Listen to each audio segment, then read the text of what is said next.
life no more. I put your love under the knife.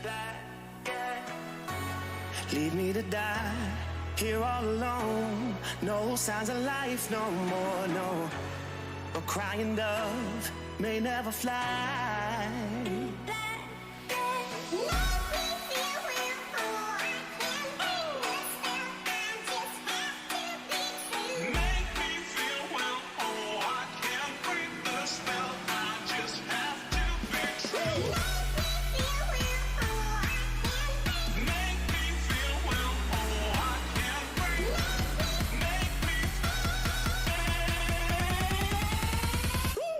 Black and white.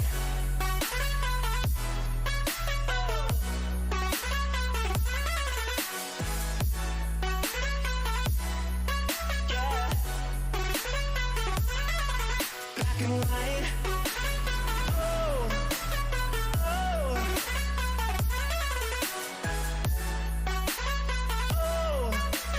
oh. Just black and white.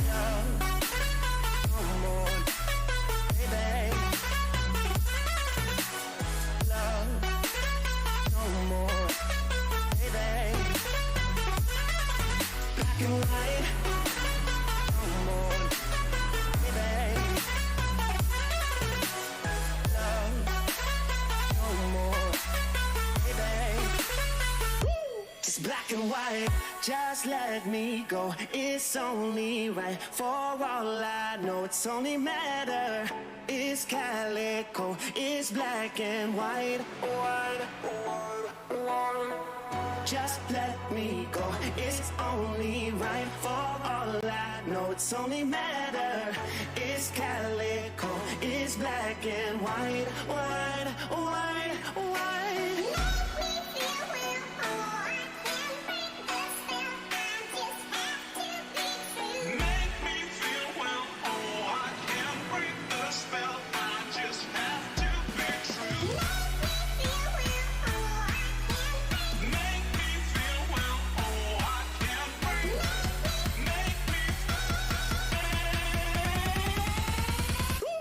Black and white.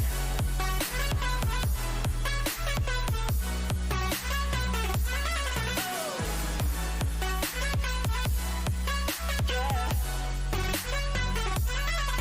Black and white. Oh, oh, oh, oh. Just black and white.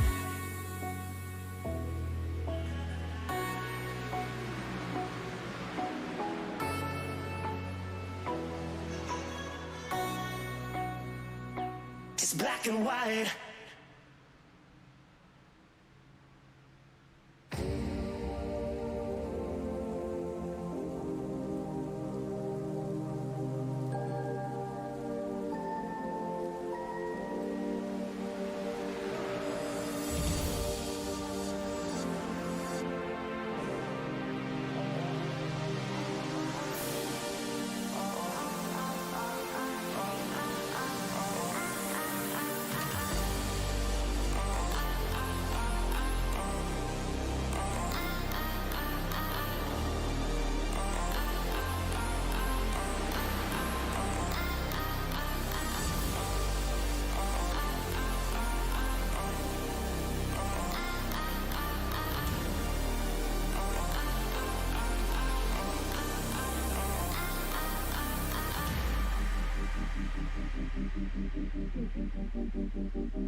Hello everyone, welcome to virtual Talladega, Alabama for round 2 of the DYNAMIXX Simracersworld NASCAR Series, the fastest speedway in the world. My name is Hasse Rømer.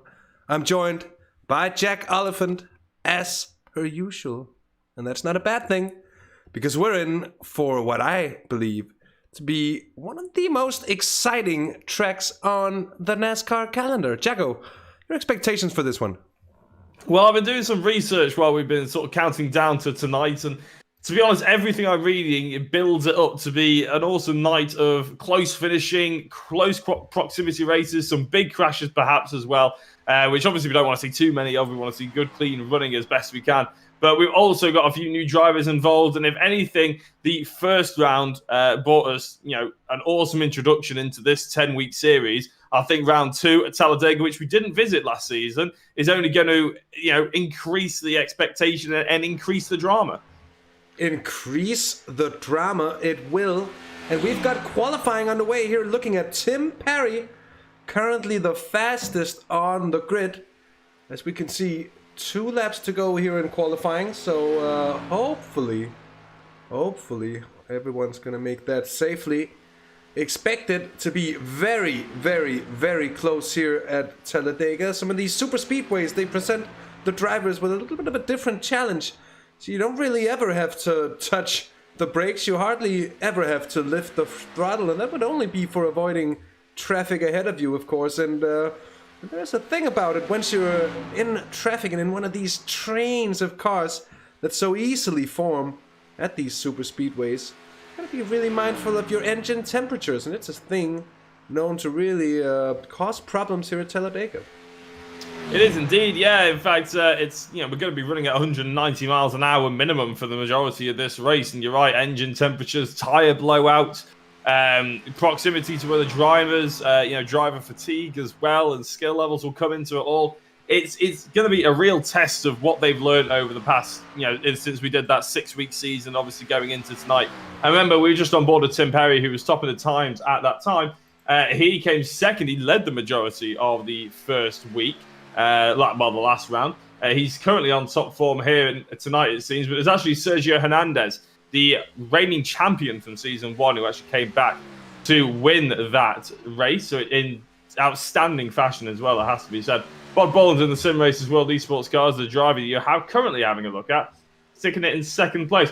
And I think it's safe to say, Hasse, we always say it in every single broadcast of the NASCAR series, it seems, but we're going to be talking about hundreds, if not thousands of a second separating these drivers, aren't we? I mean, currently, I think the gap between the top 20 is about 1/10 of a second, and we're not even that far into qualifying yet.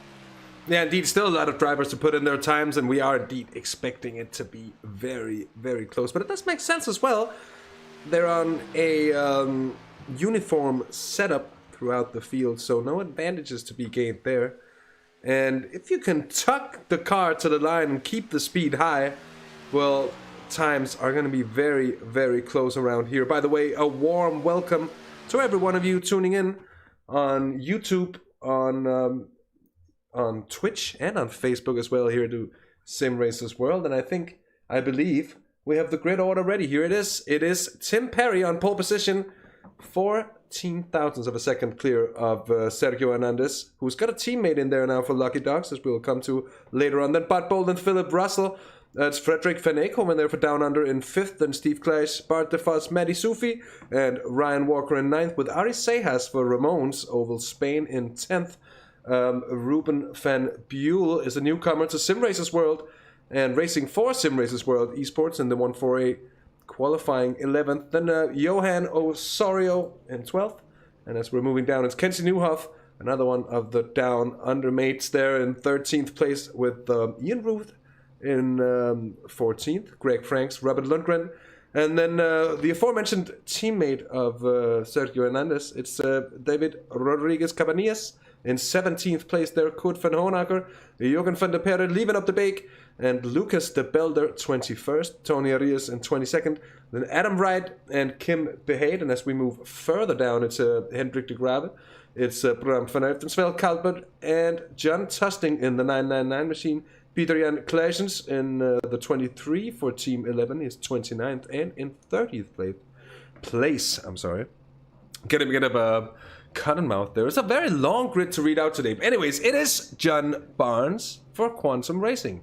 And then Stuart Musselwhites, it's Thijs van den Berge, it's Paul Gosling, Jochen Lennertz, Yves Fredericks, and Fernando Lopez in the 67 cars for Ramon's Oval Spain, rounding off the grid.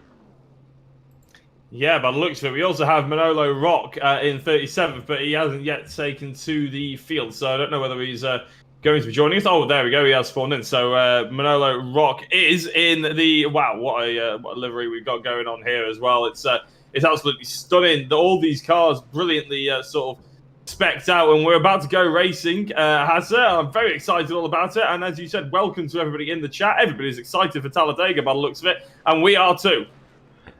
We are indeed. We've got the pace car rolling. It's a relatively long lap to get him up to speed here. And as such, we've got 75 laps of running off. Or, of course, 90 minutes of a time marker, if you will. We'll see which of the two it will become. And that is, of course, very much down to what kind of race we're going to get here tonight. Yeah, I want to keep an eye on David Rodriguez Cabinales. Sorry if I'm saying that horrifically, but the teammate to Sergio Hernandez, will he be the shake to the bake? That's the question as we're going into what will be a very stretched, long term. What am I trying to say? It's a very long race basically for all these drivers, including they're going to have to be really specific about when they take their tyres, cooling their cars, like we've mentioned before. It is a hard race, Talladega. It's the fastest circuit. That comes with so many challenges that these drivers maybe haven't faced before. There's a reason why we didn't put it on the first season, is because it is that difficult. Imagine Daytona, but more. Basically, we'll see 3 wide racing, 4 wide potentially. If we see 4 wide, we'll probably see a crash as well. But 3 wide racing on the regular, which it'll spice everything up so much that I think we're going to be hoarse by the end of it, Hasse. So I can't wait.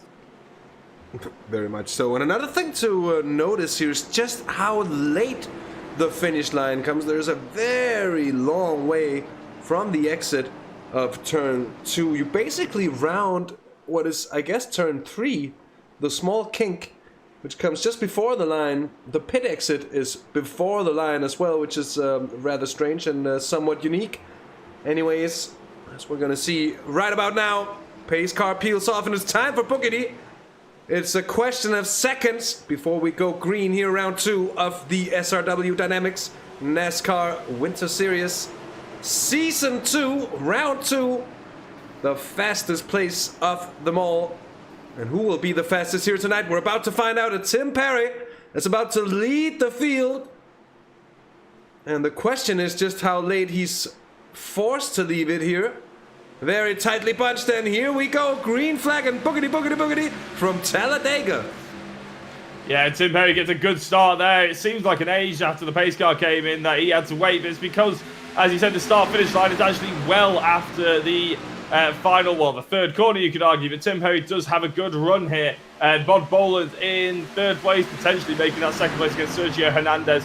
And as you say, it's a whole host of train of cars in behind, all hoping to keep up with everybody else. And thanks to the fact that these cars now have limited carburetors, purely because of Talladega, they had to slow the NASCARs up because of Talladega. Everybody can run pretty much full pace for the entirety. Talladega actually holds the record for the most amount of not pole position, leaders in a single race. I think there were 75 different leaders in a single race because of the speed that these guys are going to be going at and how close they're going to be constantly. Yeah, indeed, and you see it already. Impossible to break away from the pack as Sergio Hernandez is on the high side.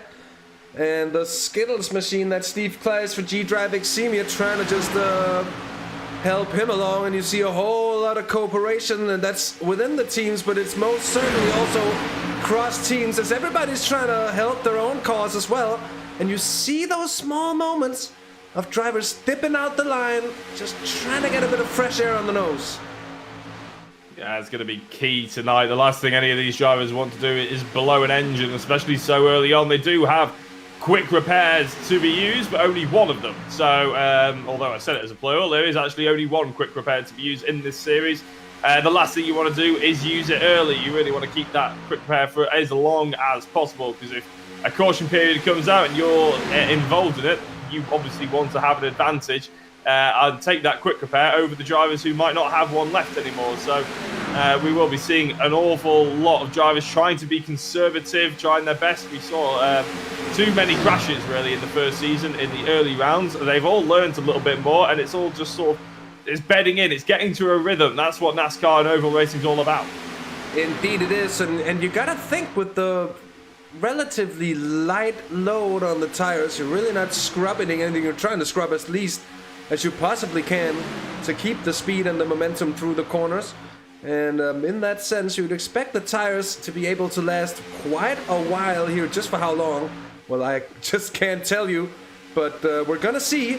We're gonna see just how many changes they're gonna require. But I do have a slight feeling, a slight suspicion, if you will, that we're gonna see less tire action in the pits this time around. Of course, as usual, they will do an awesome amount of fueling here to get through the race, and that will be perhaps the main thing here.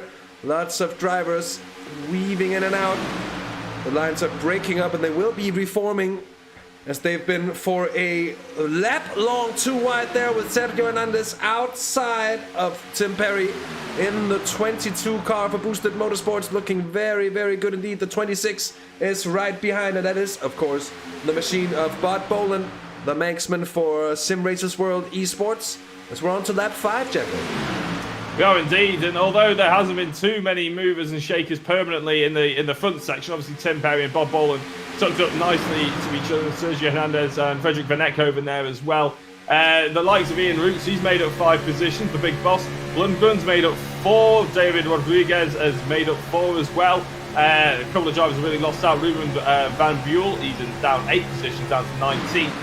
Stuart Musselwhite, though, is the car that has gained the most positions out of anyone. He's up from 31st to 21st, gaining 10 positions. So as it looks like Sergio Hernandez has lost out to the front 3 on the inside, looks like they're starting to stretch their legs a little bit. The outside train, you could argue, is just, inching backwards compared to those on the front.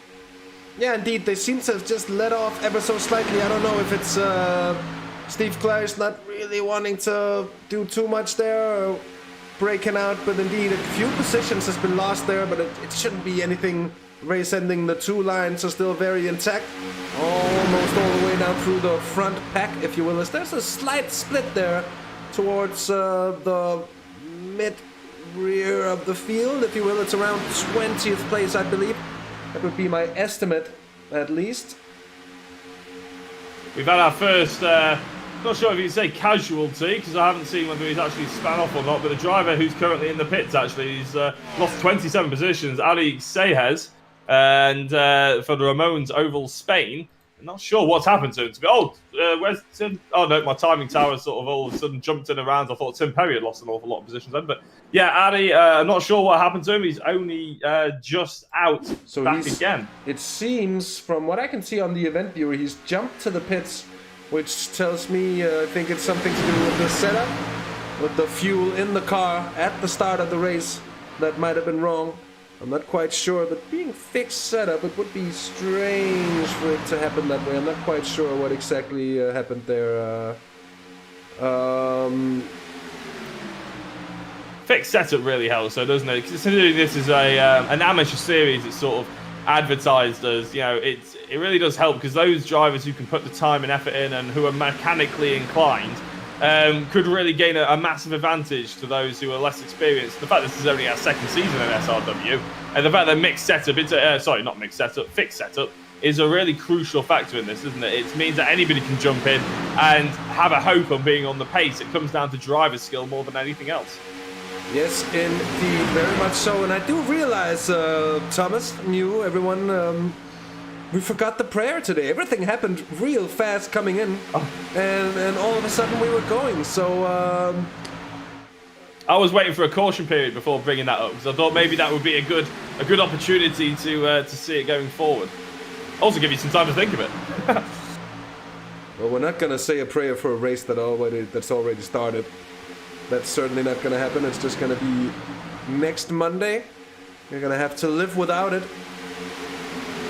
It doesn't matter too much. Anyway, Sergio Hernandez, they've come through again on the outside line, and they've picked up the pace. And now he's very much side by side, actually inching ahead there of Tim Perry for Boosted Motorsports. So let's see if any of the drivers behind Hernandez can get through.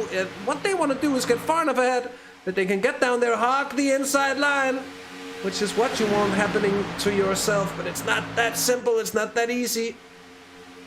And now we got 2 Lucky Dogs machines as well. That's worth noting. And on to lap 10 we are here. Lap times, by the way, here at Talladega, around 48.5 seconds.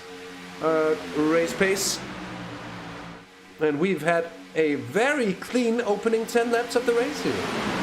We have indeed, and I was relatively surprised, because as I was doing my research, apparently there's something called the Talladega Jinx. I don't know if you've ever heard of this, Hasse, but apparently it's said that the ground that which Talladega is obviously built on is actually on top of a Indian burial ground, or where the I think it's here, yeah, the local Native American horse races were held, and they built this on top, which left a curse on Talladega, which has seen quite a few incidents and sort of linked back to the curse over the years. These very superstitious people going around in the NASCAR world.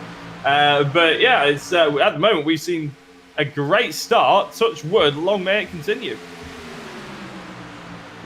Indeed, just a good call there, Thomas. That's a prayer we can throw in. Indeed, I really wasn't thinking that far, but now I am, and it's a good idea. We'll implement that. Let's just hope and cross our fingers that we're not gonna need it. Someone's there on the apron, on the inside, and I just have to wonder what happened and just who it was. Is that John Tusting? You see some of these drivers having lost a bit of time already, so there must have been a little bit of kerfuffles. You see all the Quantum cars trying to work together, but at the back of the field, that's not going to be where they want to be at this moment. Of course, still time to come back for everyone that's lost ground. And I just want to say Ian Roos there back up into 10th place. He's gained a good few positions. Kim Behate for Flemish as well, with the 86 car, started 7 places behind its current position in 17th, and very much still in the front pack. And you've got to say, Jacko, that's really the charm of a super speedway like this. Every one of these top 20, 25 drivers theoretically are still in with a full shot at this one. They are indeed. It comes down to tactics just as much as it does driver skill in these sort of races. It's if you touch the apron or get the car a little bit loose, it can, it's down to driver skill. But in terms of when you attack and when you sort of let your engine have a little bit of a breather, means that there's sort of ebbing and flowing constantly through the field. And if you are clever with your tactics and clever with your fuel and your tyres and everything like that, and you take care of your car basically, then you can find yourself moving up the order very easily. Well, I say easily, obviously you're still dicing with people at 190 miles an hour, only about 6 feet away from them, but easier than other sort of tracks might lend itself to. They're going 3 wide towards the sort of rear of this mid-pack there. I'm not sure who that is we're looking at. I think it may be the Kim Behate battle that we were just talking about, but 3 wide is a very ambitious move on the outside, which I think is Kim Behate. Yeah, indeed, I think it was as well. There are some really impressive dynamics going on at the moment in this pack. And speaking of dynamics, a big shout out to our series sponsor, which makes it all possible for us to have something to show to you here on the dark, dreary winter Monday nights. And of course, a link to their website, as always, is in the description. So, again, well, usually there are ample opportunities to get in there, to check that out. But as it seems now... Oh, I was just about to... That's Tim Perry indeed! The 22 car getting pushed onto the apron there, getting away with it clean, but he lost a lot of time. And I'm just gonna see whether I can recall what happened. It's gonna be a short while here, because he lost an awful many positions, I think, and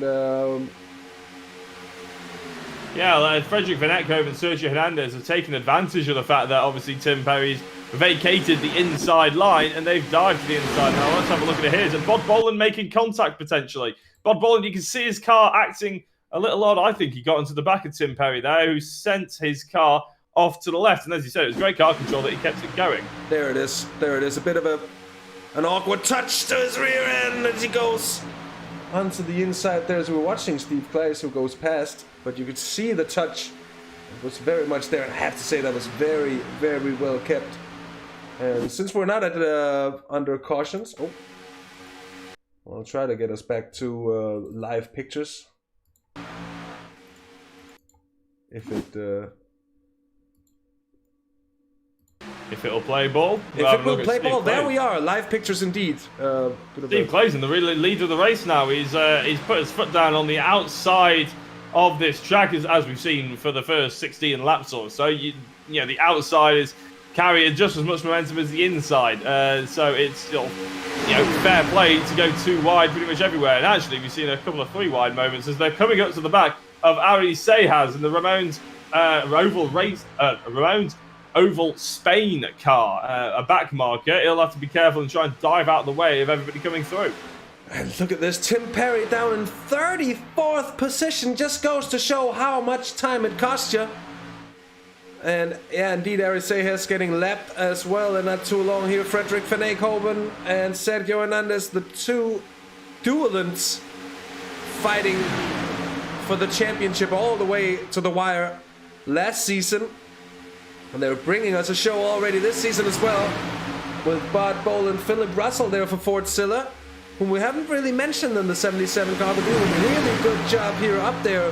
Ford Silla, of course, one of the big sim racing teams indeed, and really nice to have him aboard for this one. Yeah, well, we mentioned him last week, but I don't think he had the best of races, so we didn't see him that much. But like you said, brilliantly driven at the moment. He's qualified in 4th place, and he's around that area still. Obviously, Frederick Van Ekhoven and Sergio Hernandez have gone to the inside and sort of locked out that 1 and 2 position. Steve Clay's trying to push as hard as he can, with Matteo Sufi hunkered in behind him, I think. But it also worth noting that the teammate of Sergio Hernandez, David Cabanillas, he's actually all the way up to 12th place now, so he's gained 5 positions. And as I said before, he's a driver I want to keep an eye on as we're on board with Robert Lundgren. Yeah, indeed, Robert Lundgren, who's in 10th, 11th place, just around there. You can see Robert lifting, gives you a very good view of just how it is to be in this pack, and you just realize that the drivers here, they're just trying to keep it alive, keep it running for as long as possible, and we're gonna see just how this develops, impressively so, that they're still this close after almost 20 laps of racing, really pressing on here.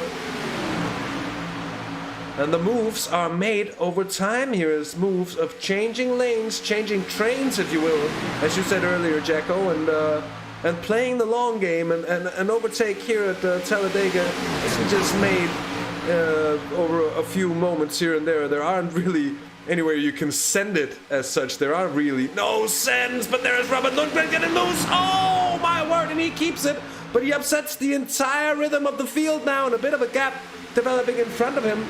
And I'll see if there's anything we can do, I think, to just have a look at what happened to Robert. And I think that's a little late. Yeah, but that's a little late. in the situation, I'm afraid. Anyway, it's Yeah, just a small moment. You could say a slight squiggle, but it's a dangerous speed to have it.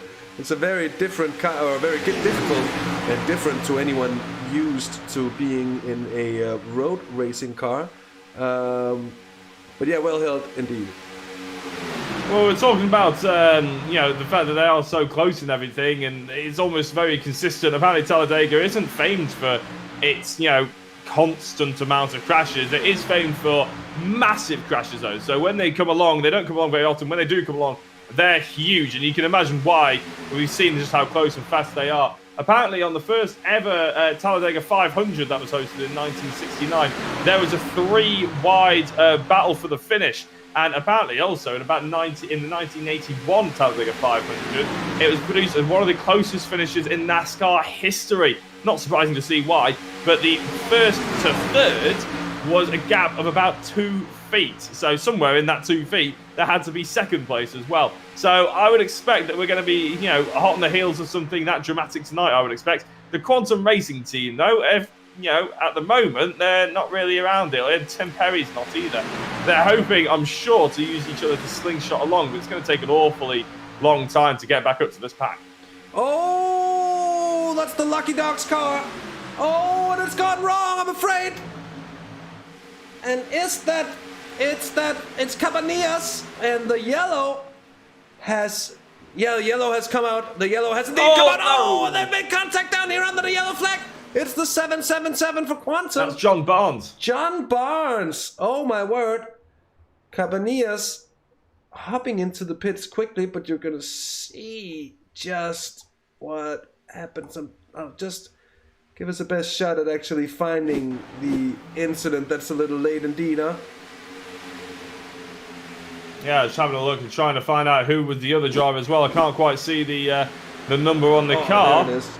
It's a 62 of Kenzie Newhoff for the team down under car. So Kenzie Newhoff and David Cabanillas getting all mixed up, and we'll see what happens. Cabanillas just gets loose, doesn't he? And then he ends up coming back on the field, going back over towards the apron. He just lost control, didn't he? He just got too loose on the rear end and couldn't get it back under control safe enough with everybody else around him.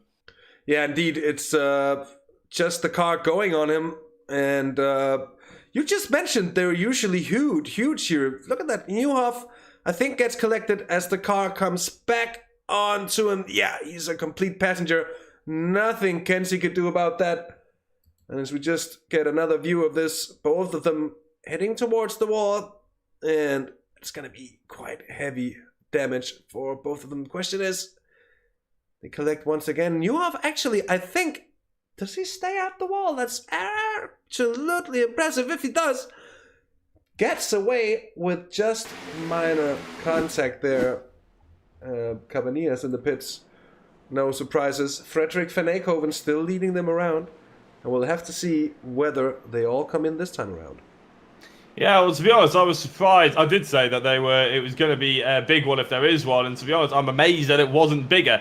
In comes everybody else to get fuel, obviously. But I'm amazed it wasn't bigger because Cabanillas looked like his car was going to veer violently back into the oncoming traffic and cause a huge accident. He actually managed to catch it relatively safely. It was only Kenzie Newhoff going to the inside and trying to keep his momentum up. It's the fact that he made any contact with anybody at all. I think Cabanillas would have just veered straight off the track and into the wall, to be honest, if it wasn't for Kenzie. So obviously that's not something Kenzie would like to hear, but it's lucky for everyone else that there wasn't more drama. Indeed it was here. Another look at it.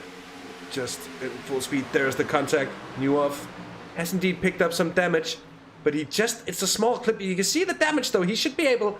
It might cost him the fast repair, but I think he holds his brake all the way around. Oh, and I think there was that John Barnes? Or was it Tusting? Anyway, the field leaving the pits here. Tim Perry, well, he's going to be at the back of the field, but he's going to be happy that they're all bunched up at this point, because all of those cars that were left off the back of this pack and of the field in general, they're going to have their chance to come back at it now. And we're going to do just what you suggested there. before Thomas, by the way, we're gonna have a bit of a prayer for the restart. So, Lord above, have mercy on the drivers when we go back to green. Let everybody's computers be able to handle the pressure of 36 cars in a small amount of space. Let's not have any nasty netcodes. And let's see everyone's gear lasting the distance. Also, thank you for yet another Monday of racing. And our deepest apologies for not praising you earlier. Amen. And with that, it should have been perfect had it just been ready to roll off, but sadly, timing a bit off here. A very long lap. We do get 3 laps of caution, it seems, so that's of course one thing as well. Caution periods here at Talladega, relatively long indeed. They are, and we're 26 minutes into this 1 hour and 35 minute session. We'll be able to give you we're 75 laps. I think we're about 20 laps into it. So we did get a good portion of green. To be fair, I think that was the longest period of green running that we've seen in the NASCAR series that we've been covering, Hasse. And as you say, it's easy to see why when these drivers, Ian Roots came on our Discord earlier on and gave us some info on all these sort of what he expects to see at Talladega tonight, and it's sort of come true, really, hasn't it? It's an awful lot of close racing, fast, obviously, but at the end of the day, it's just as easy to be on the outside as it is on the inside. So people aren't trying to battle too hard to get back over to that inside line. No, it's true. It's a little bit more settled, and it's a little bit more. It sounds strange to say it, but it's a little more orderly, and it's a little more calm, actually. I think it does require an awful lot of concentration because you've got so many cars in such close vicinity of one another. But it seems that the small changes in speed that are mostly down to the slipstream are something that the drivers have handled quite well so far. And hopefully we'll be able to stay green for as long as we have so far. And we are going to go back live here at what I believe is about lap 22. Actually, I don't think I can see. We're at lap 25, I see, by the way. So lap 25 out of 75 to do here at Talladega. And I'll take you over to Jack Oliphant for the race restart. Yeah, the drivers have all had a chance to cool their cars, stick some new rubber on, and get their fuel right tipped back to the top. Now we're going to be in for potentially, and hopefully, everybody put their fingers crossed and all that sort of thing, to have another 20-odd laps of clean racing, just to see how everything gets mixed up. Sergio Hernandez is going to lead the way. Frederick Van Ekhoven is actually going to lead the way. Actually, no, Sergio came out from the pits, didn't he? Ahead of Frederick Van Ekhoven. So there is a small change between those two.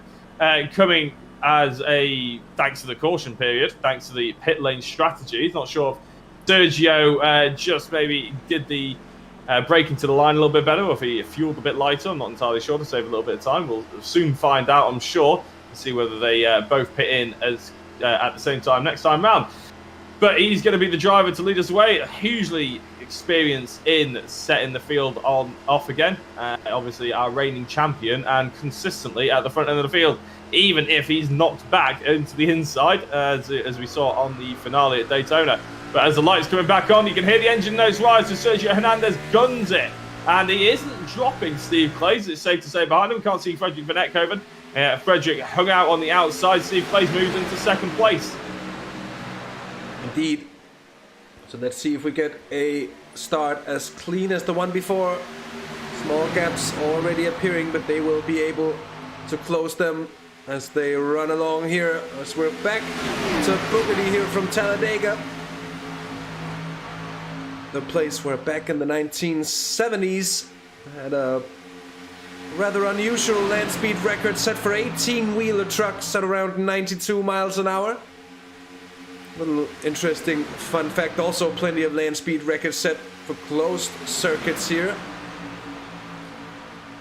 Sergio Hernandez just got hung out there, really, didn't he? He was on the inside, but the front three, Bart de Vos, Matteo Sufi and Frederick Van Ekhoven, have managed to just cut inside him. So Sergio has actually lost out from first, going back to fourth. I'm sure it won't phase him too much, but he's lost that track position. But the front five have really gapped the rest of the cars 2 by 2.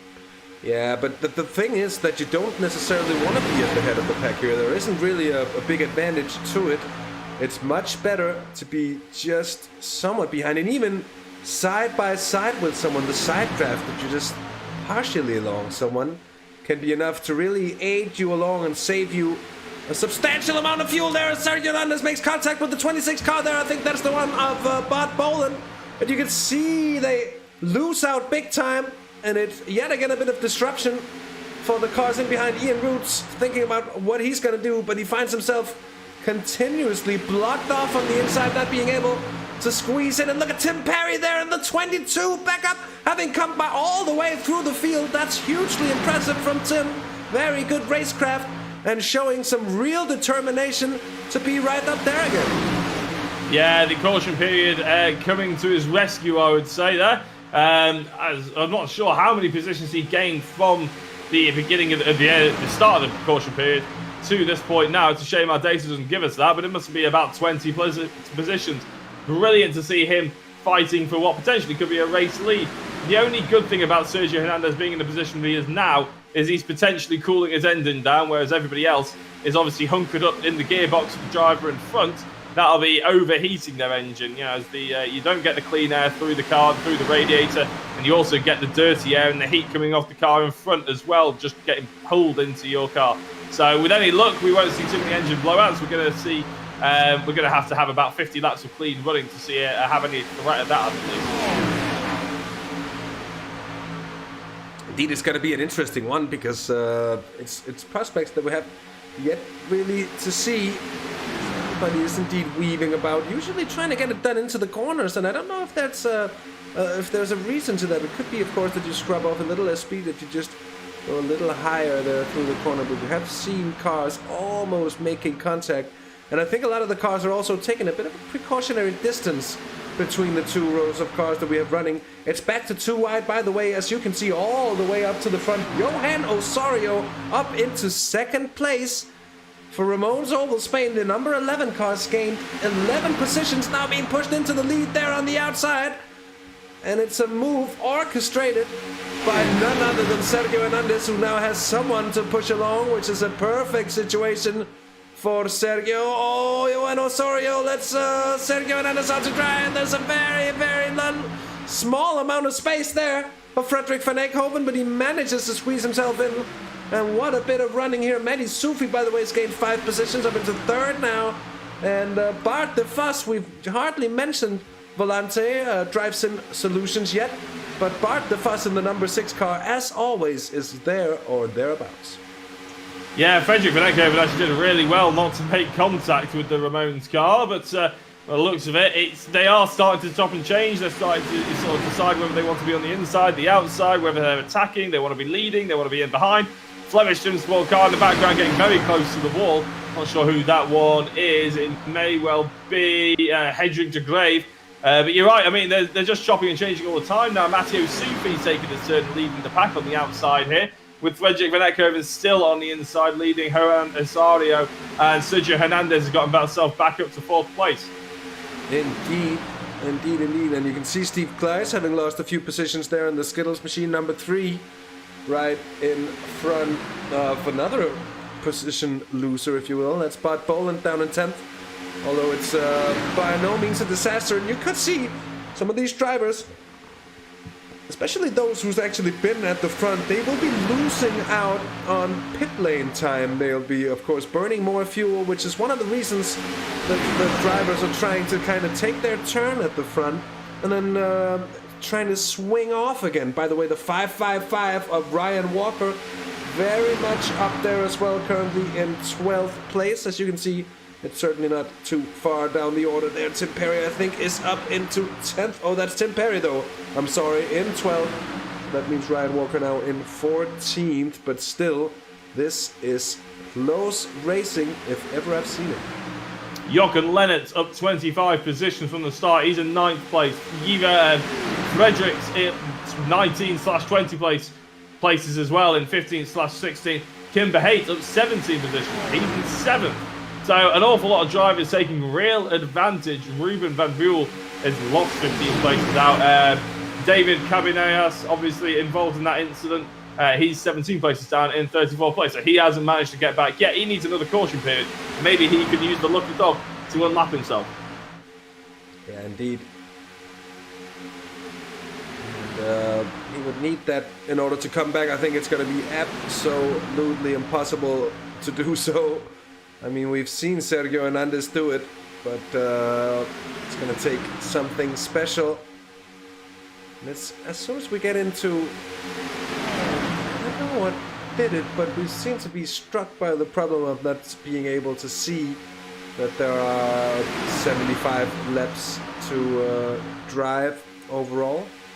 But we are well aware, so we're closing in on the halfway marker, on at least on laps, and still over an hour to go.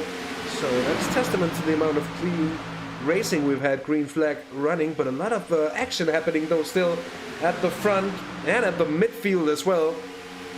And front action, midfield action, for once you want to say it's all the same here at Talladega, which is one of the things that impresses me the most about the running we're seeing here. The Flemish car getting on the inside of Ryan Walker there as they're 3 wide for a second. And I think Cabanillas is in there as well in the 714. And just as I get excited, order is more or less restored to the bunch here. And even though it seems chaotic at times, Jacko, it's a lot more organized than you would sometimes believe. Well, the track is sort of lending itself to it, obviously, isn't it? But I still don't believe that we would have been able to do this at the beginning of the first season. Put it that way, I think the driving standards have really increased as we've gone through into the second season, which is obviously what we expect to see, what we hope to see, but we didn't probably expect it to see as much as we have done. So the whole host, all up and down the field, the standards have really increased as Matteo Sufi now goes into the inside to lead the race properly from Sergio Hernandez. Just behind Frederick Van Ekhoven is the car in the third place in that little train that you can see. But as you say, like the proximity, everybody's giving them a little bit more respect. Everybody sort of knows what the deal is in terms of what they're expecting out of Talladega. So they're all sort of just playing the game. They're not necessarily pushing each other too hard. They don't want the insider too much over the other person. They know that it's a long race. It's not a sprint at the end of the day, and they want to get through it. The last thing you need is to be knocked back, just like Tim Perry was. Obviously, Tim Perry's back up to 10th place now, but it's still, he could have been right at the front trying to lead this race even now if it wasn't for that early contact. Very much so. Very much so. It's an interesting prospect also to think about. If we're going to have this kind of race coming in all the way into the final 10 laps or so, when it all kicks off at the end, just what is it going to look like? Oh, and we've got a problem here. Oh, and who is that? Vandenberg, one of them. And Jürgen van der Perre as well, I think, involved in this one. There's two drivers off on the left-hand side as well. They're about to come back on. Not entirely sure. Oh, is that one of the Simracersworld esports cars in 25? I think that was. 26, Bod Bolland. Oh, there's Jürgen van der Perre hitting the wall, and I think... So just gonna see if we can get a better glimpse of just what happened there. Even up the Bake has had a problem here as well, but that's all by himself. So he just stops over. Is that a blown engine for Lieven? That could be. That was a bit of time ago anyway, but interesting to see that he just stopped all of a sudden. We've got everybody coming in, I think, or is that just Jürgen van der Perre? Bud Bolland has been off track, but, oh, and you can see, oh, Bud Bolland getting a slide on the car, certainly not set up to corner on flat roads, and Bud finds out the hard way there. Does he connect the car behind the 65? That's Jochen Lennartz, who's doing so well, still looking for the problem there, as we're not necessarily looking for a slow motion of this particular incident. And by the way, we're still running, so still green flag. It seemed to be an awful lot of cars having trouble there, but I'm gonna do my best to see if we can just get a better view of proceedings. That something's just happened here, and a major amount of cars going onto the apron on the inside. I think one of them was the lucky dog, the bait to the shape of David Cabanillas. Yellow flag indeed this time around.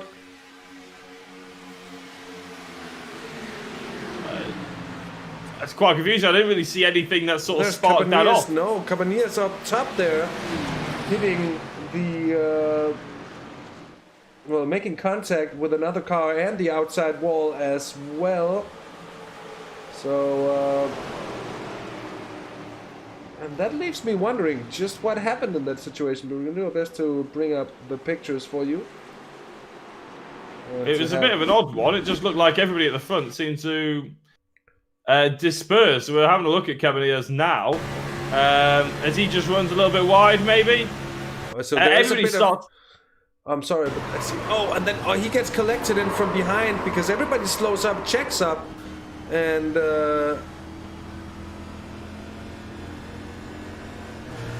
yeah, I don't. It looked a little bit strange to me. We're gonna have another look here at the yellow flag incident, perhaps from a bit further up here. You can see it's the 148, I think, getting on the outside, but Cabanillas has to slow down in that situation. And it looks a little bit strange indeed. Let's just see what happens at the front of the field here, Jekyll. Yeah, well, this is what confused me. It was almost as if there's a puff of smoke somewhere, but everybody just seems to disperse all of a sudden as they're coming across the line. I don't know if that's someone's engine blowing out, but I can't see who it may well have been. I think everybody's jumping into the pits now, which means our timing tower is sort of going all over the place. But as they come across the line, just have a look at the start-finish line almost. There's a puff of smoke. Is Matteo Sufi's car? You can see them all starting to disperse. There's a puff of smoke all the way in front of them. I think someone's disconnected. I think someone span out where you can see that puff of smoke, and they've gone back to the pits. Everybody decided to try and avoid them because they didn't know he was going to disappear, and that's what made them all slow up. That's why Cabanillas ended up with the everybody slowing up in front of him and him making contact. Indeed, it looked a little bit strange and a little hard to understand this one, a little bit of one of the weirder incidents, but indeed a well-timed break for everyone to be able to hop back into the pits. And I take it, if we go on board maybe with Bart the Fuss for this yellow flag, let's just try this out. There's a car parked on the start-finish line there. Oh yeah, there is, so a car and then he disappears. Oh my word, and then it... Oh, so... Now that is a mystery cleared up. So that's where the puffs of smoke came from. A lap car that had spun on the start-finish line, probably leaving the pits, I would expect, on maybe cold tires. By the way, Thomas, yes, we have had a look at fixing it. We thought we had it fixed. Apparently we haven't. We'll be having another look at getting it fixed. For good, if you will, on the next occasion. And, well, that could have gone a whole lot worse, and I'm a little bit sad to see an incident having to go on behalf of that one. It could have been okay, but you understand everyone trying to break away and avoid when you see something parked in there in front of you. They almost made it. They almost made it all the way through as well. They almost made it. They just about didn't. Anyways, it seems to me Cabanillas is going to get the lucky dog. Funny enough, 4 lucky dogs. Which is going to take him around and onto the back of the field. It's a great rule, isn't it, really? The opportunity to unlap yourself. 1 driver per caution period. Get back into the race, basically. It means that it's never over until it's over, isn't it? I mean, we've seen Sergio Hernandez take advantage. Tim Perry took advantage just even this race to get back up, and he's in 9th place now. So it's amazing what can happen. And Cabanillas will, he'll be looking forward to getting back and fighting for actual race positions rather than just trying to keep out of people's way and not cause a safety car or pace car, shall I say. Yeah, the question is just how far he is, but I can see, I think he's actually more than 1 lap down.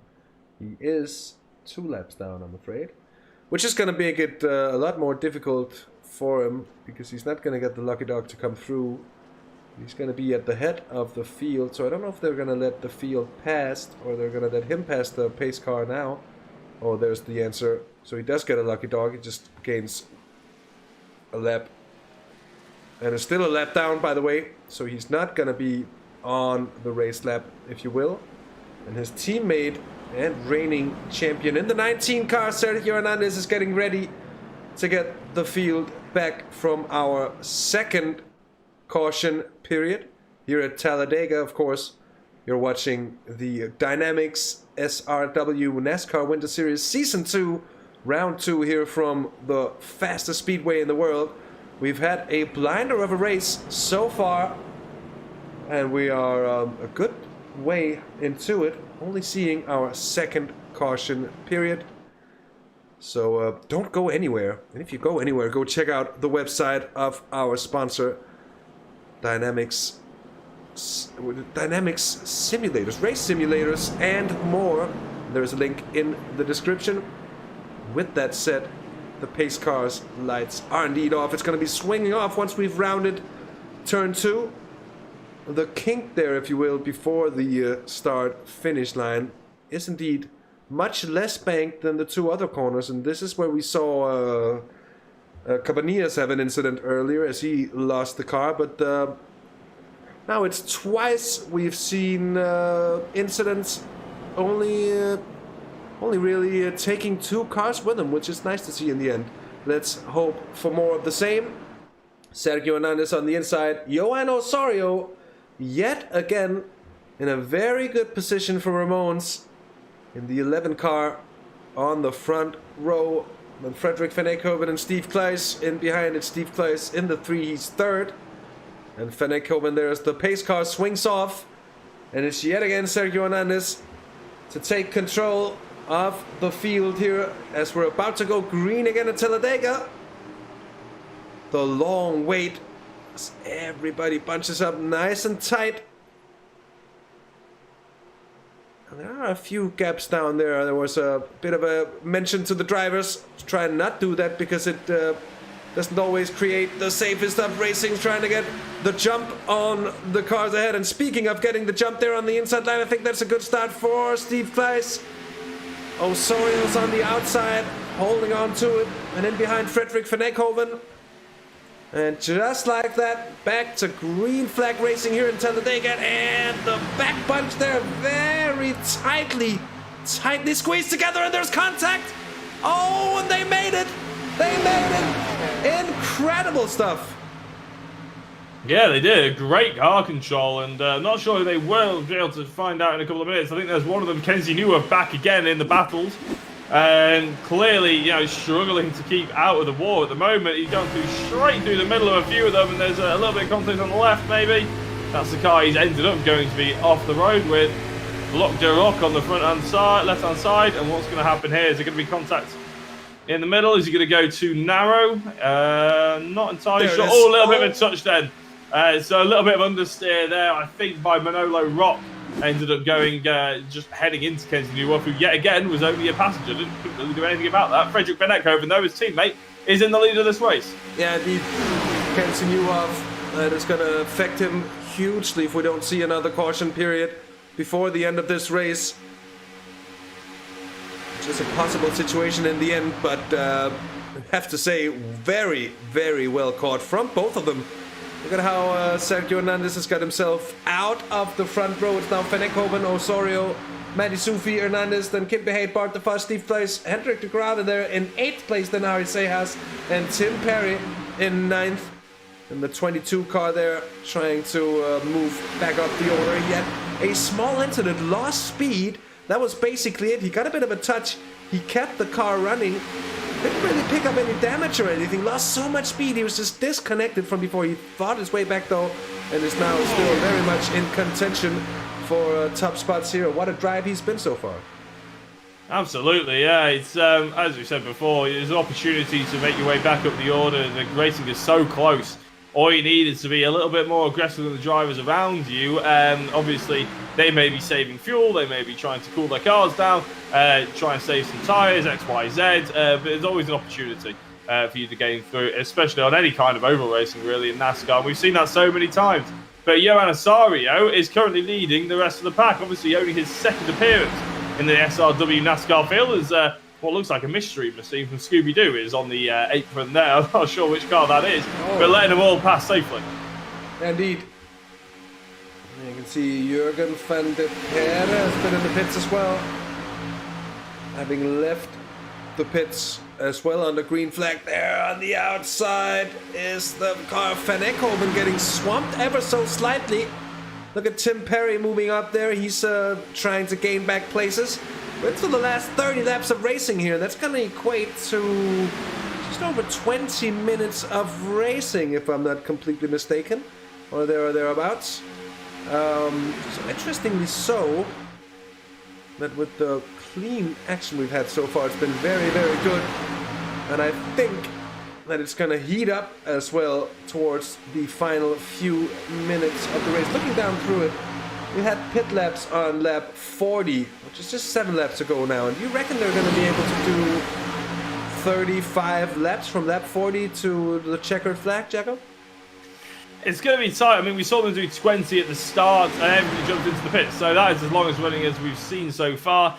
30 odd laps. I think some people will try and stretch it. I wouldn't be surprised if we have one more caution period before the end and everybody will flood into the pits. There may be one or two brave souls trying to keep it on because obviously tyre degradation isn't the most important thing in the world here. You know, it's a pretty kind place on tyres, contrary to the belief when they actually opened the place in 1969.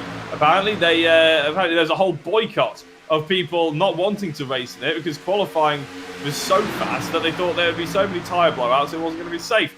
They were wrong, it turns out, and in the end, actually, it was turned into one of the most beloved circuits in the NASCAR calendar. But as you say, going back to this race, I wouldn't be surprised if we get one more caution period, everybody floods in, and then we go to the end. Maybe some people will be brave enough to try and go to the end on what they've got in right now, but I think only they can tell us how much fuel they can actually go on. It's a very good. It's a very good point indeed, and I'm just thinking that if we get the race deciding pit stop, if you will, under green flag, that's going to throw a very, very different set of circumstances into what we've basically seen at every round so far. It's going to be very, very different, and it's going to be much, much more on the line, if you will, as well, and could be in for some even bigger differences as well. I think there's a bit of a split there for a few of the drivers, and again, John Tusting and Paul Gosling together for Quantum at the end there. So I think it's John Barnes very much still a part of it. Further up here is Johan Osorio for Ramon's Oval Spain. You can see the lines squeezing in towards another. And they're of course trying to get the side draft from the cars ahead of them as well. It's going to be interesting, but I'm just trying to think of that sort of about whether they will be able to go to the end. It's if I was towards the back or the mid pack, I'd probably be more tempted to try and make the pit and try something different to sort of wait out that pit stop. But I think the front runners, they're going to have to wait until they see a caution period or until the very last moment to decide if they're going to come in or not. It's going to be a very last minute decision. They're going to be banking on that caution period. They've got an awful lot to lose. Johan Osorio, who's never led in an NASCAR event that SRW hosted anyway, will not be wanting to give up this lead easily. Obviously, he'll know that he can hunker up behind and maybe drafts from a few other people and cool his car down, XYZ. But he's not going to want to give up that track position if he can help it. Hendrik de Grave, by the way, up 22 positions into 3rd/4th. That's an awesome attempt by him at the moment. The Flemish Simsport cars haven't been as quick as we were expecting them in the NASCAR Series, but they're currently making a real name for themselves.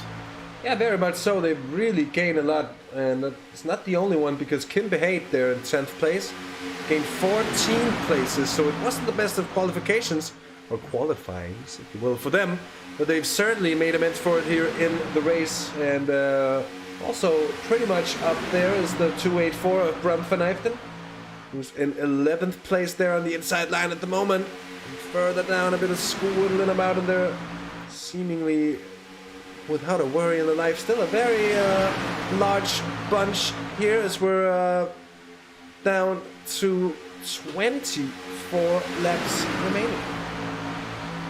24 action-packed laps as well, I'm sure. It'll all come down to the final lap as well. Probably the final stretch to the line. Obviously, they've got the finish line at the end of the 3rd corner, you could say. The slightly less banked, what makes it a tri-oval rather than a pure oval. Meaning that, we're going to be getting 3 or 4 wide into that final unbanked corner, which may seem a hell of a lot of drama as drivers on the outside may skid into the wall, drivers on the inside might understeer.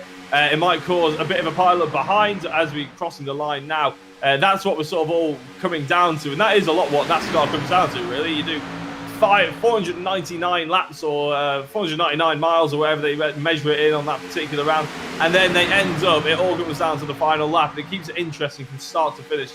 To be honest, it's what we've become sort of fallen in love with, really, isn't it, Hasse? The fact that it can go right down to the wire.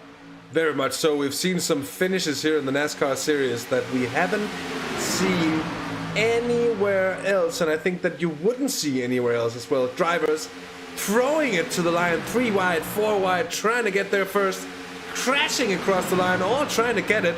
It's an incredible sight when you do have these kind of finishes in oval racing, and it's as I've mentioned, a big cycling fan that I am myself, it's very, very akin indeed to track cycling. Something that you wouldn't normally associate motor racing with, but indeed, there's a lot of common ground for the two here, as the other Lucky Dogs car is about to get lapped here again, and that's certainly not a perfect position to be in. Going way high and letting the field through on the inside, basically the only way to go. Let's hope it all goes smooth and safely indeed. But from the way the racing actually shapes out, to the fact that you don't necessarily want to be on the front for more than absolute necessary. You want to be, you know, where Sergio Hernandez places himself all the time, basically there. Second to fourth position, second, third row seems to be the best position to be in terms of saving fuel, minimizing pit times, and thus keeping your head, keeping yourself at the head of the field. Absolutely, it's all about these tactics now, isn't it? About what you're going to do with the fuel. You know, if you're hunkered up behind the car in front, if you're in second or third or fifth or sixth or something like that, what can you do with your fuel saving now? How can you maybe gain an extra lap on a few of the other competitors? You know, it's going to be that close to see, you know, who's going to be coming out on top with this. If you can get a lap extra of fuel, that means you spend, I don't know, a couple of seconds less in the pits than your competitors. That could be all the difference, couldn't it? I mean, we saw Sergio Hernandez. He beat Frederick Van Ekhoven in the first round of pit stops purely because he was in the pit stop for less time than Van Ekhoven. That gave him track position. That could give him the win of the race. Indeed it could. And that's exactly the kind of things that we're looking at here. Oh, as they're looking to go 3 wide. I think that's Matty Sufi on the outside for Simracersworld Esports in the 64 car, indeed, yeah. And he's high on Hendrik de Greve. That sounds like he's... that wasn't exactly what I meant to say, but he's on the high side of Hendrik de Greve. Is probably what I meant to say and probably what I should have said. Apologies. Anyways, good teamwork there from Flemish Simsports to keep position. And you can really see the inside line being the place to be at the moment. Tim Perry, the 22 car, still in a very good position on the rear end of Steve Claes in the Skittles car, number 3 ahead of him. And then it's very, very close indeed. Still between the top, again, about top 20 or so. Actually, 25 cars still pretty much within a shout as we're into the final 20 laps with this one. And keeping a high speed to this one indeed. Because you never know what's going to happen, and you never know when it's going to happen, and that's another thing that makes this kind of stuff interesting. Here's Robert Lundgren, the Swede, 10th place in the 48 car. And it looks to me, Jacko, like it's really going to come down to the last 5-10 laps or so here. Yeah, I don't think anybody's that keen on making themselves a hero right now. You know, they're just trying to get to that final crucial last 5 laps or so, as I said before, potentially saving fuel, trying to guess what everybody else is going to do. Sergio Hernandez, Johan Asario, probably is sat there thinking, oh, I've got the lead of this race. You know, I've got Sergio Hernandez behind me. That's pretty good going by anybody's standards, but Hernandez is biding his time. You can sort of tell that. I think the Flemish Simsport drivers of Hendrik de Greve and Kim Behate as well. Behate's actually in the better position, in my opinion, right now, because he's hunkered up behind his teammate. when he picks the right time, it'll be a slingshot, just like you said in cycling, Hasse. Yeah, a slingshot round to try and compete with Sergio Hernandez. Steve Clays as well knows exactly what he's doing in that skills car. I don't think we've seen him actually physically lead the race yet tonight. If we have, then apologies, my short-term memory is lost. But he's been hunkered up pretty much in that third place on the infield for the entirety of this race, which is, you know, exactly what he's planning. Tim Perry as well sat there thinking exactly the same, but obviously it's a bit harder when you have to get through 7 other cars than if you're in Sergio Hernandez's shoes or Kim Beheta. All you have to do is leapfrog 1, and you're going for the stretch to the line. Exactly, and that's a very good point indeed. Just how it's going to go, we're going to have to see. But mind you, they've been running since lap 40. 16 to go at the moment.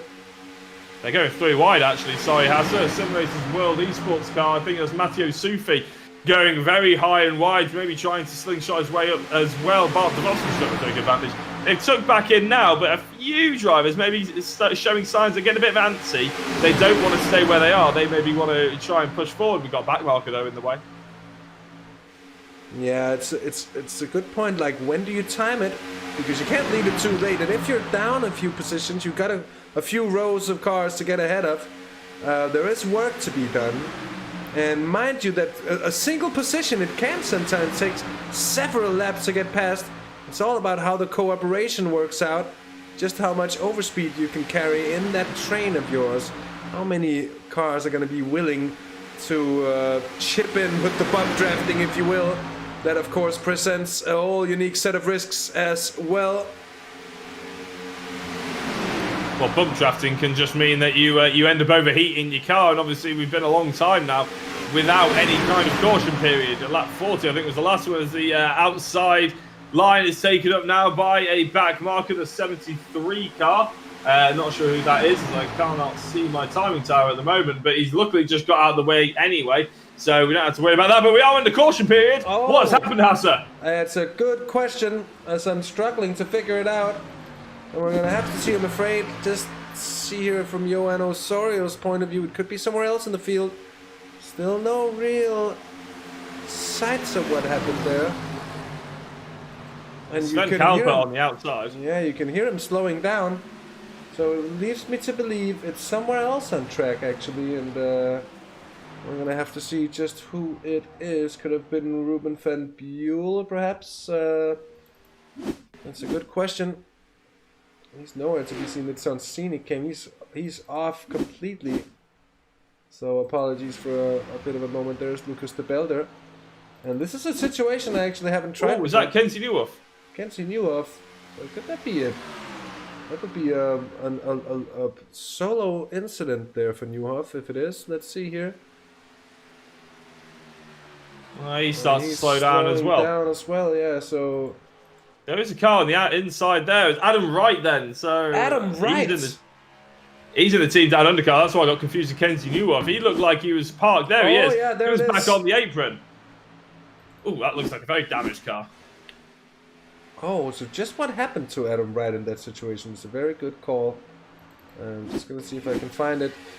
That's something that might make us a little wiser as to just what happened to Adam Wright as he gets a touch there from the 46 car and hard into the outside barrier. Adam Wright, seems to me that he was the only one really involved in this one, though, which is I think for Adam good news. Let's see here, so we're on board. That's a very unhealthy sounding NASCAR, isn't it? Yeah, but this is just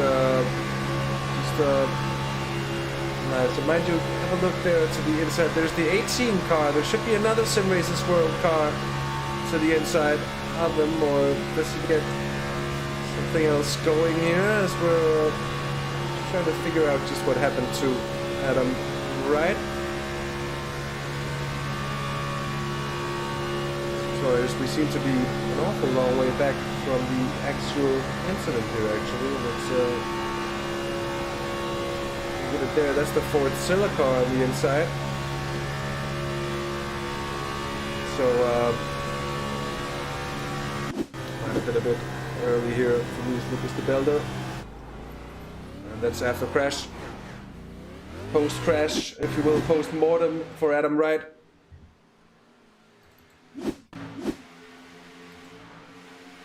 Yeah, we need to go a little further back as well.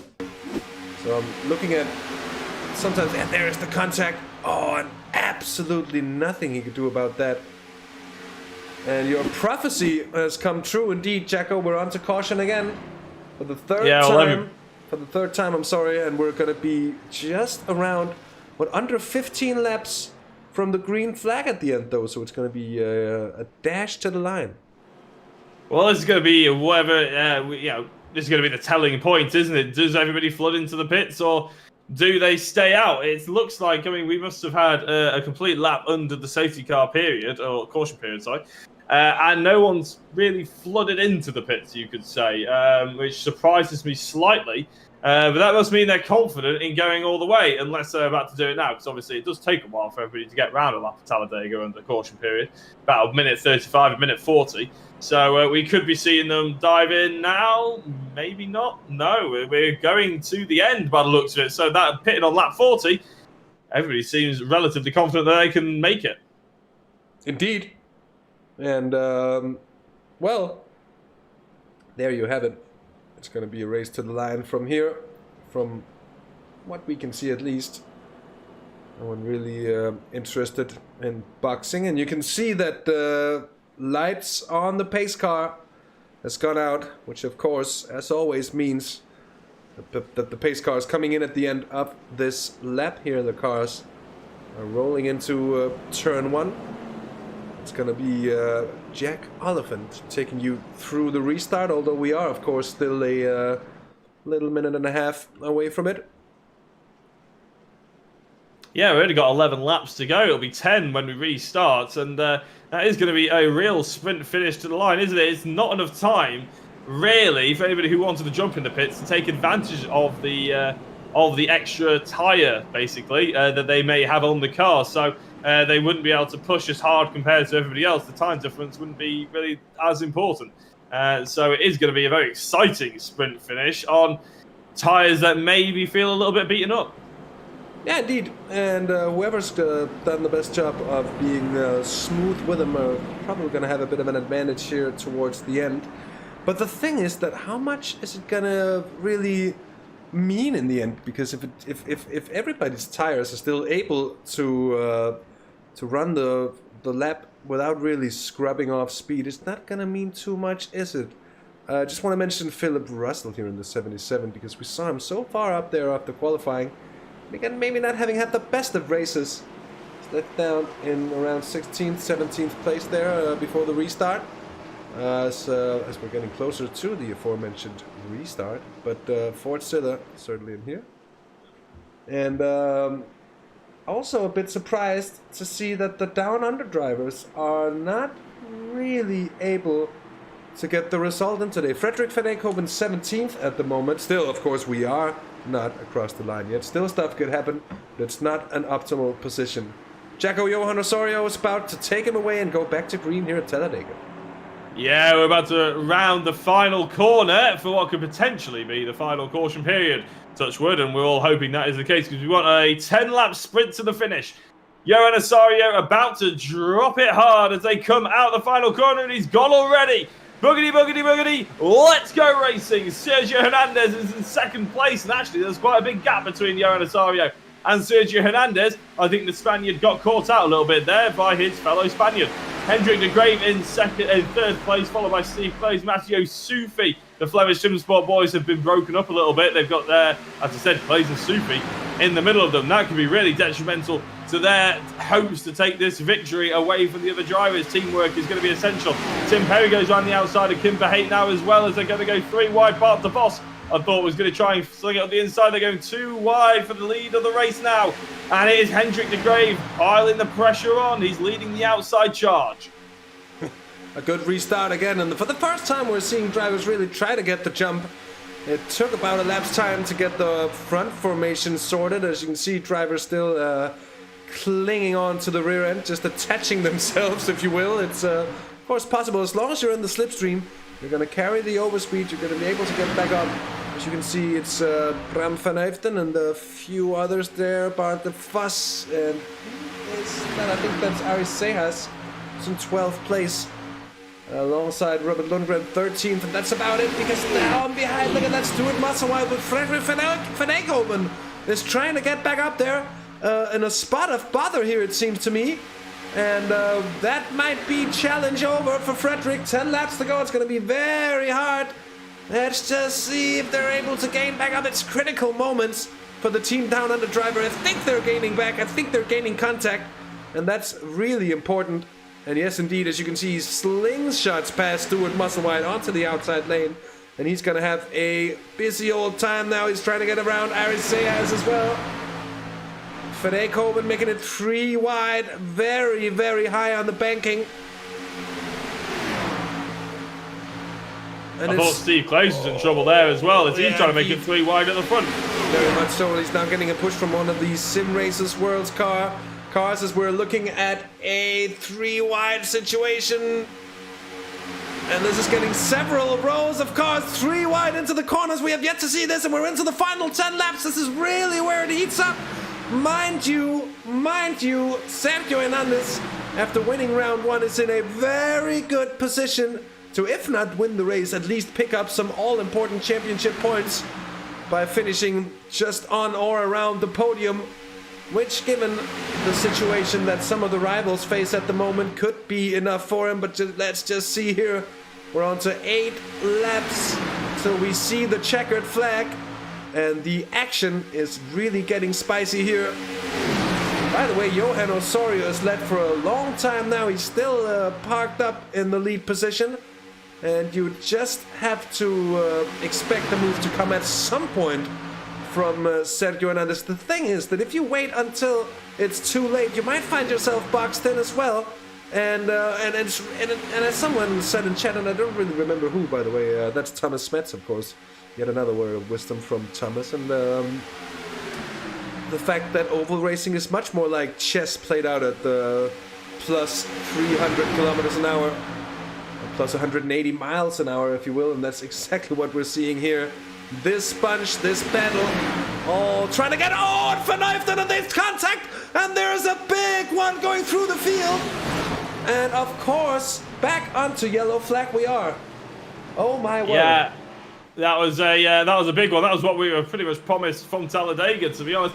I was about to say that the Flemish Sim Sport cars, they're the ones that are going to really decide whether Sergio Hernandez is making an easy run of this, basically. But as we have a look at Bram van Eyften in slow-mo, we can see he's on the inside now. So where's the contact come from? Lundgren was involved at some point during this little fight here, but as they rotate, it doesn't look like Van Eyften's got anybody around him. Is he going to try and maybe dive out to the outside and fill a space that isn't there? And Lundgren going almost into Ryan Walker in the background. That's not what caused this, but Lundgren does seem to be weaving a little bit all over the place. Bart de Vos is alongside Van Eyften here. We're yet to see the incident. I'm not really sure what's going on here. There doesn't look like anything. This is I'm sorry. This is the former incident. There was Arie Sejas in it as well. So my apologies. Sejas, that's a big contact there. And here it is. So there we go. So Van Eyften on the outside. A little bit of a netcode touch between Sejas and Van Eyften, I'm afraid. Just gonna get a slow-mo shot of that. That's not contact. They are close. Maybe they would have touched, but I think that's down to the netcode. That's what it looks like to me, at least. But it caused a big kerfuffle here within the final 10 laps. Oh my god. That is gutting, really, isn't it? Because obviously we were having a proper little shootout, and now with 3 laps under caution period, that means we're only going to have about 2 or 3. It's, I mean, the last thing we want is caution periods, breeding caution periods, and the fact that now we're going to be released away from another caution period with about 4 laps to go, everyone will be hoping to maybe make that push straight away and get into that sort of prime position and basically second place hunkered on the inside field. With any luck, that doesn't cause another caution period. And the last thing we want to do is end Talladega under a pace car condition like we had to last time out. So it might be a bit of a hiccup here from the timing software. It currently tells us that Kimpe Haight has taken the race lead. And ahead of Johan Osorio, Hendrik de Graaf, then Sergio Hernandez Bart the first, Tim Perry, Greg Franks in 7th, then Matty Sufi, Fernando Lopez Vinales for Ramones in 9th, and then Steve Kleiss in the number 3 car in 10th place at the moment. But I'm not quite sure. You can see, oh yeah, Osorio and the rest of the bunch, they're speeding up to catch the leading car, Kimpe Haight, and I'm having to let me just go back and check just what happened to Kimpe Haight in this situation. Oh, so he's on the outside, so okay, it makes sense. And just as it happens, he's actually past Johan Osorio. And this is where the yellow is called out. As you can see there on the right-hand side of the screen, the yellow lamps are flashing. So indeed, Kimpe Haight in the lead of the race here. A very good position to be in. At least this late in the race. This is when you want to be there, if ever. There is the time. Now is the time. And 5 laps to go. It's going to be a sprint to the line. And imagine it's going to kick off right away. Someone's getting the lucky dog there to fly around at the end. And interesting stuff here. Sad to see that incident happen. But of course, the tightening of the grip, if you will, in the end. And the fact that we are within those final couple of laps where moves are really decisive. I think that plays a certain bit to it as well.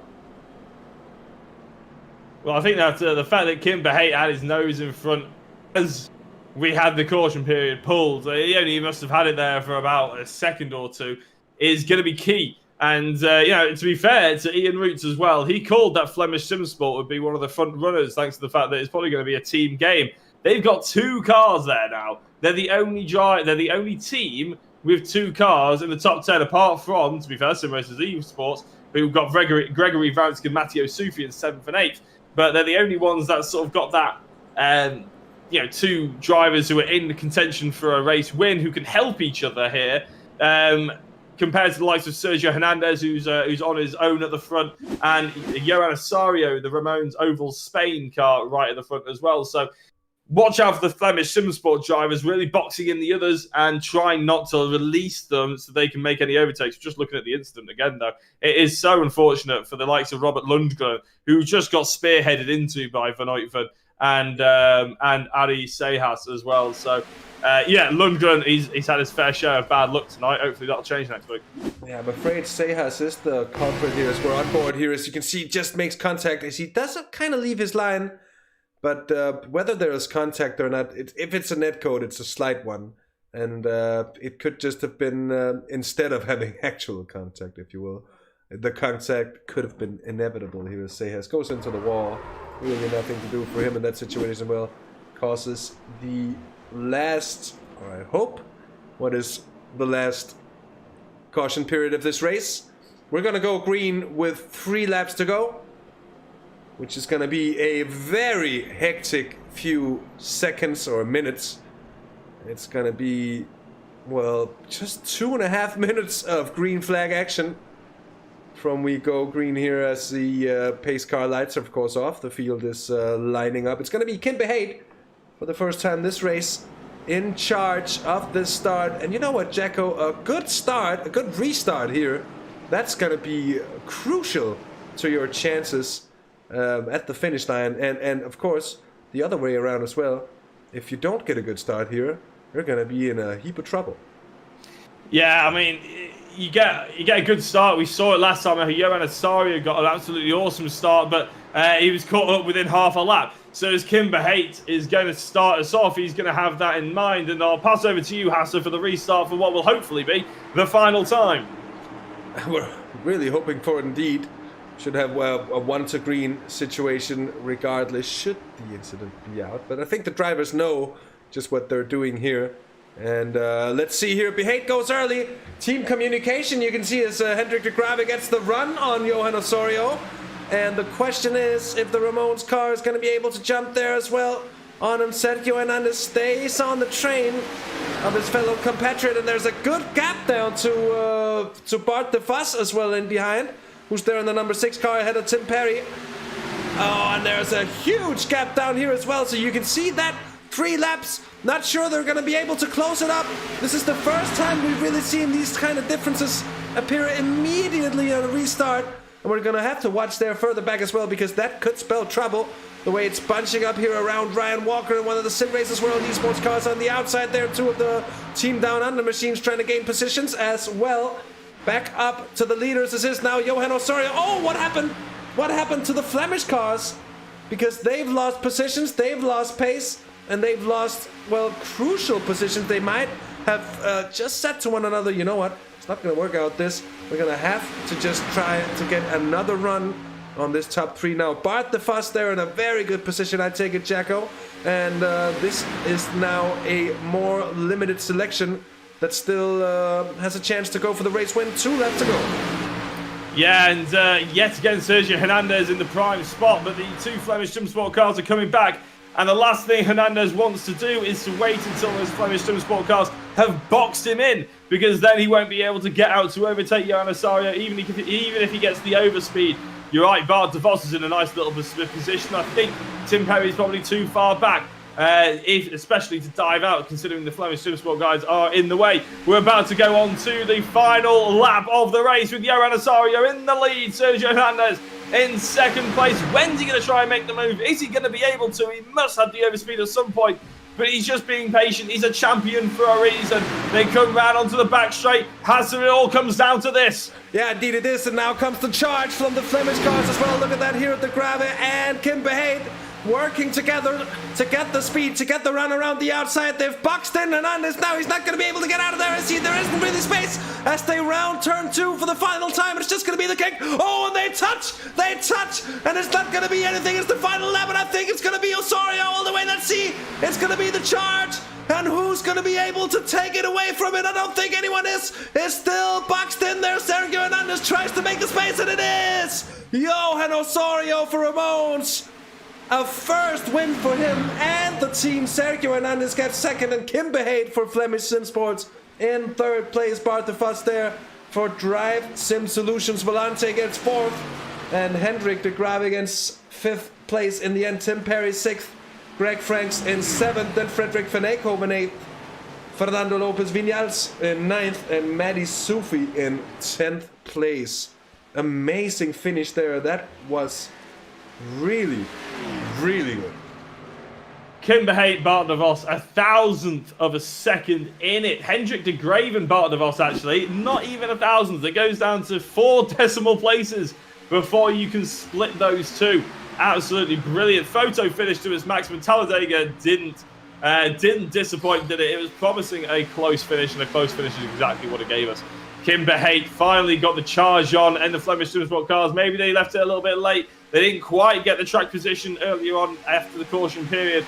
Sergio Hernandez was boxed in. He couldn't quite get out. You saw him try a little bit here and there to dodge in and out. Bart de Vos is doing a similar thing, but Hernandez is just bump drafting Johan Osorio all the way through this, and this is the point where, there you go, Hernandez tries to get out, but he hasn't got the space. Kim Behade's there. It's too close to call. He settles for second place. Johan Osorio is thanking the Flemish Sim Sport drivers, I'm sure.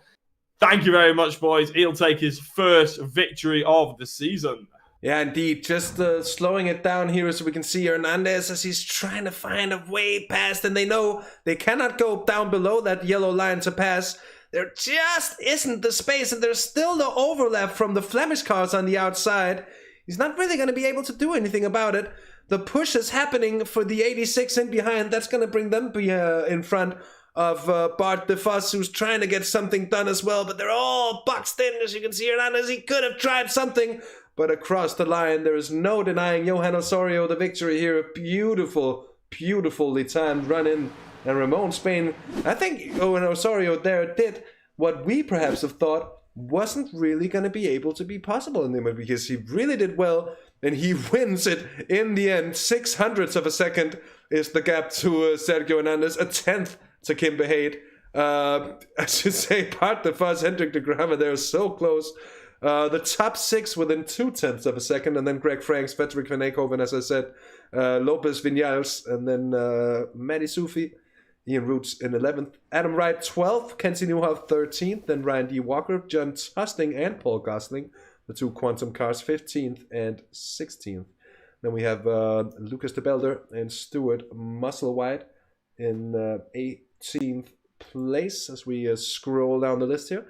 Bram van Hoefden gets 19th in the end, so close. He could have gotten a much better result, but he was involved in that late incident. Kurt van Hornager, 20th, then Arie Seehoff, Manolo Rak, and Sven Calvert, 23rd, then Thijs van den Bergen, Yves Fredericks, Tony Arias, Steve Claes, and Philip Russell. And going down the order is Robert Lundgren, 29th, Jürgen van der Perde. Then it's David Rodriguez Cabanillas, Ruben van Buel, and then Jochen Lennertz for DYNAMIXX 33rd, John Barnes, Bud Boland, Lieven up the Big, and Peter Jan Claessens. So, It was a good race, wasn't it? Let's face it. And I think you've actually got a Johan Osorio in the interview waiting room, Hasse. So I'll let you have a quick chat to our race winner.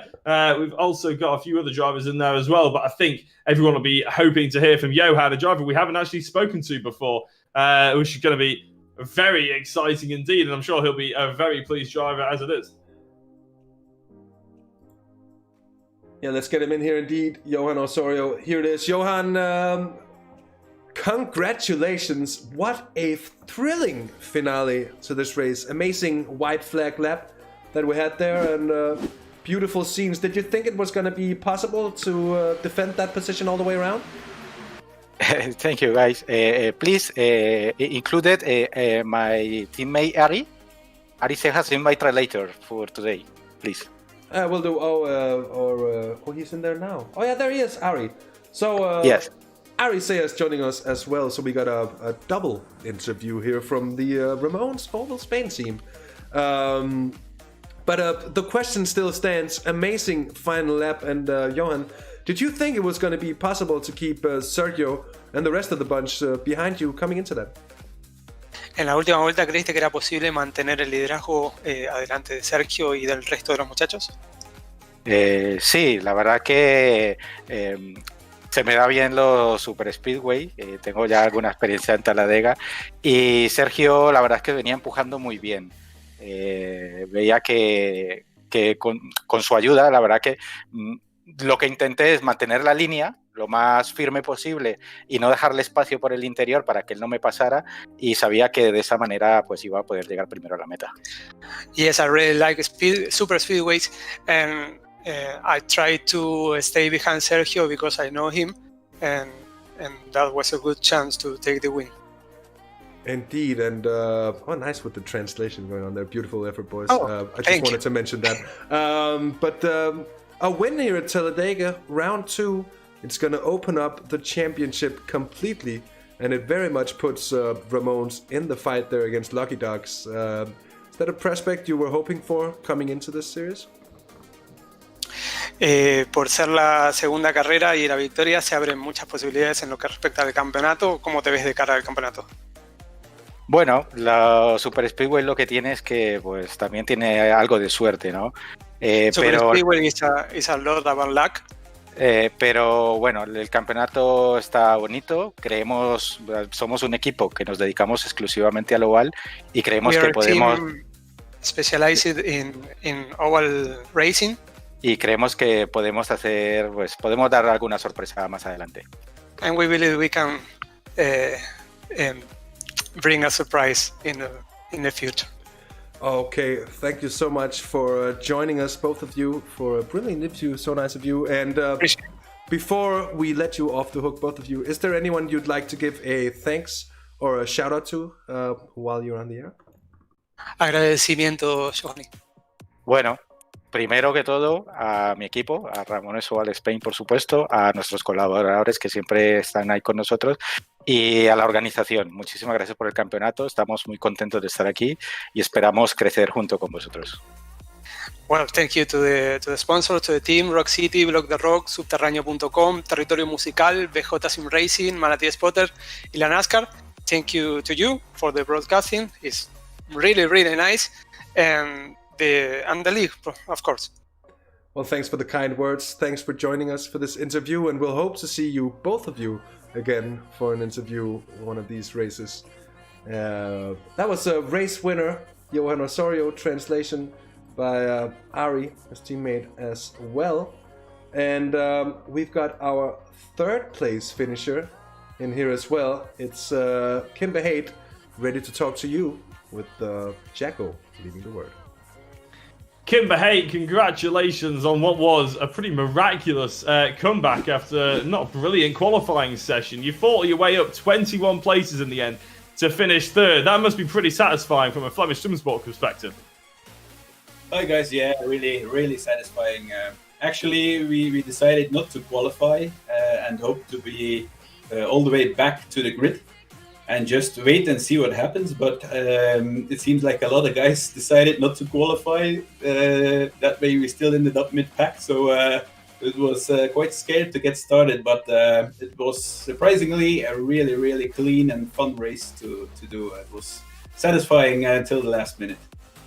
Wow, I mean, the last minute, I mean, I think me and Hasse, our hearts are still pumping from it. I don't know how you guys are feeling, but how important was it, the teamwork between you and Hendrik de Grave as well? Because obviously you two were the only two drivers that pretty much had you were basically gearbox to front bumper teammates, weren't you? Nobody else really could have that teamwork. You were there sort of making sure you were pushing each other along. How important was that in the final stages?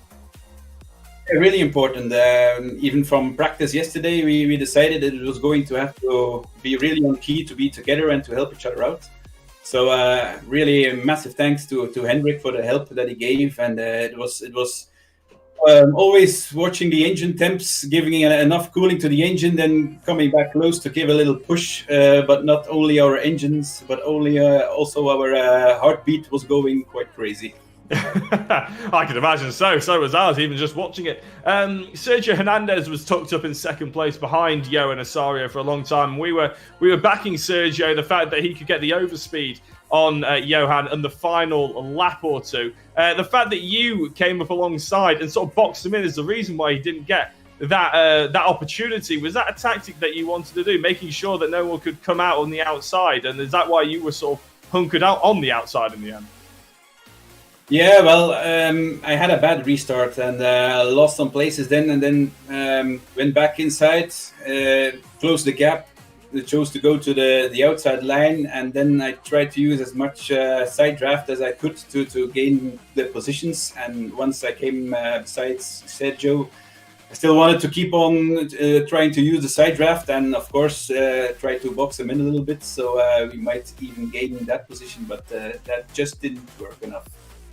No, well, as we're talking about that, actually, we just seen Sergio try and dart out to the outside and then realise you're in the way, and that's really, as I said, what probably gave Johan Osorio the race victory. So he probably has you to thank for that a little bit as well. We'll be expecting some more sort of teamwork and pushing through the order from Flemish Simsport in the sort of, I think it's Pocono we're going to next. Is that a track that you're quite confident at? Pocono is a difficult one. It's very hard on the tires, and I think it's less easy to use teammates. It helps more on super speedways where you need a lot of draft. I don't know. We'll have to wait and see. I think it's more going to be a race where we have to watch the tires, take care of the tires. In this one, we didn't even take one tire set, so we ran the entire race on one set of tires. The tire wear isn't that bad on the super speedway, so that was one worry we didn't have. Oh, fair play. And before we let you go, after what was a very dramatic evening, is there anybody you'd like to give a quick shout out to sort of say thanks or anything basically?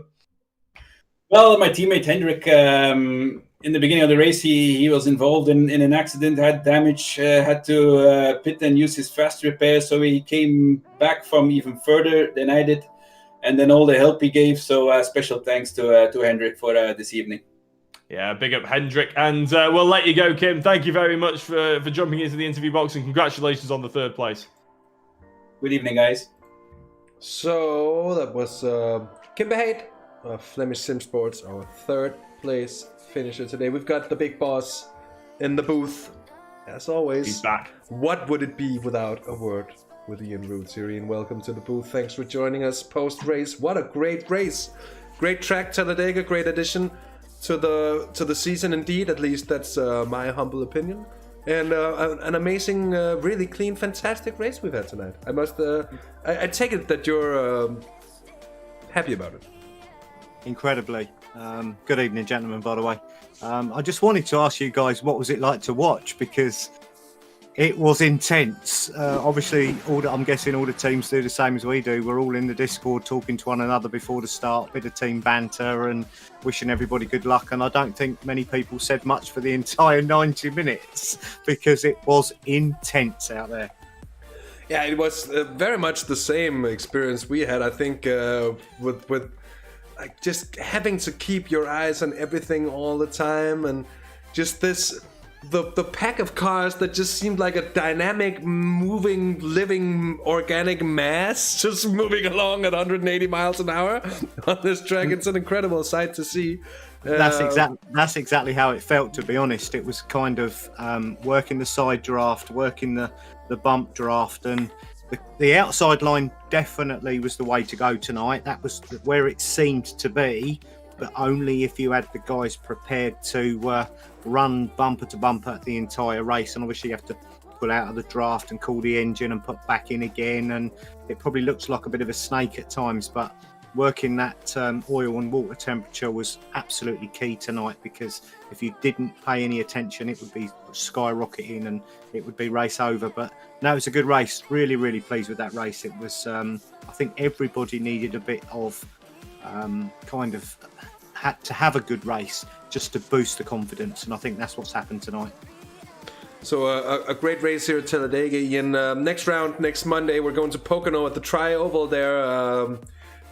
As Kim Behade mentioned when we spoke to him as well, one of the most tricky tracks on the calendar, and certainly one of the hardest on tires. It was also one of the tracks last season where we saw the biggest differences in the field. Will you be expecting the same kind of show next week?